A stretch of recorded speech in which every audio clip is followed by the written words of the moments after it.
Ma mirë është vonë se kur. Oferta e LDK-s që është dhënë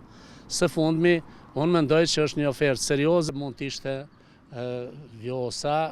Tani më mbetet topi në anën tjetër të fituesit të zgjedhjes, por gjithsesi që është dashur më herët të trajtohet madje më njëherë pas zgjedhjeve të fundit, çështja e presidentit për një marrëveshje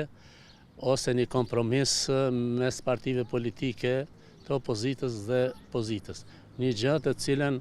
në fillim fituesi i zgjedhjeve dhe kryeministri Kurti nuk e ka vënë në prioritet në parë. Por me që ne punët po i lajmë si mas partitë tona politike në momentet e fundit, që nuk është mirë, sepse janë çështje të rëndësishme dhe të kushëzuese. Kjo është një çështje që e kushëzon dhe e devalidizon faktikisht, e zhbën nëse doni kushtimisht në thojza gjithë procesin elektoral dhe zgjedhjen e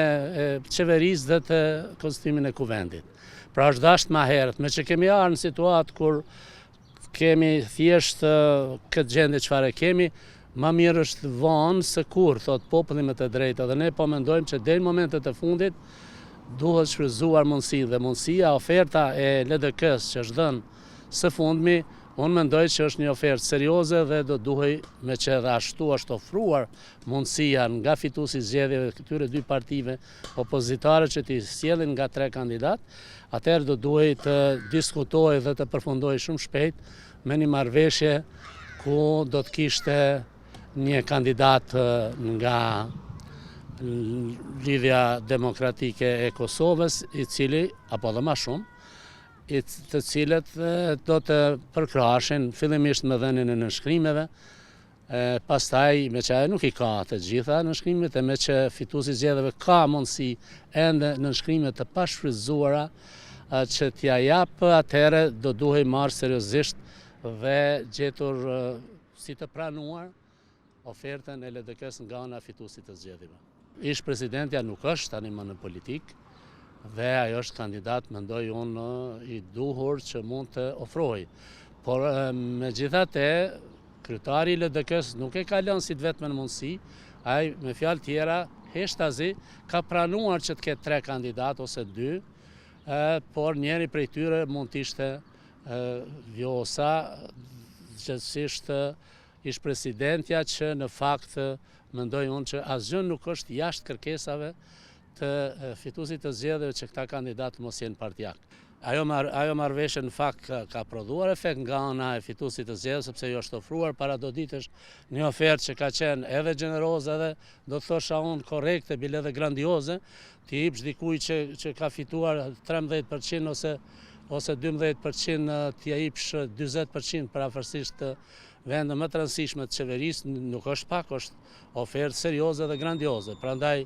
mendoj që nuk do duhet kishte asnjë problem tash, as mosmarrëveshje mes këtyre dy partive për ta gjetur një zgjidhje që nga 3 kandidatë eventual që mund t'i propozojnë ata të Lidhjes Demokratike, njëri prej tyre t'ishte i pranuar, të paktën njëri.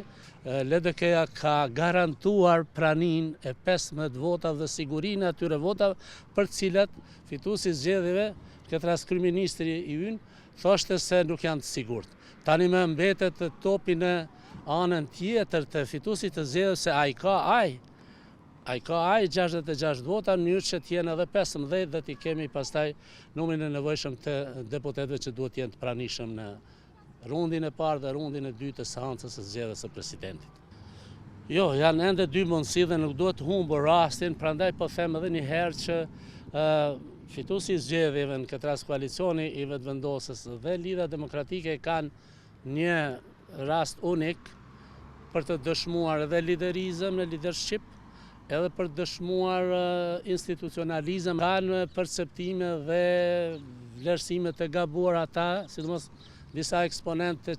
të opozitës, të cilët mendojnë se janë ndryshuar dukshëm rrethanat dhe mund të shkohet në zgjedhje dhe mund të përfitohet. Jo, nuk mund përfitohet pak ose shumë, por nuk mund përfitohet mjaftueshëm që t'i ndryshoj parametrat,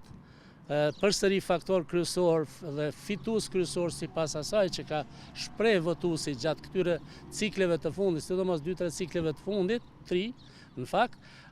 thjesht vetëvendosja do të jetë përsëri edhe mund të jetë partia më e madhe fituese dhe prandaj përsëri parametrat do të aq më tepër kur nuk ka një dialog serioz dhe organizim të opozitës, opozita do të mbetet e shpërndarë, dekompozuar dhe pa ndonjë mundësi që ta largojnë nga pushteti tani fituesin e zgjedhjeve dhe të marrë ajo pushtetin ose të marrë në dorë qeverisjen e vendit.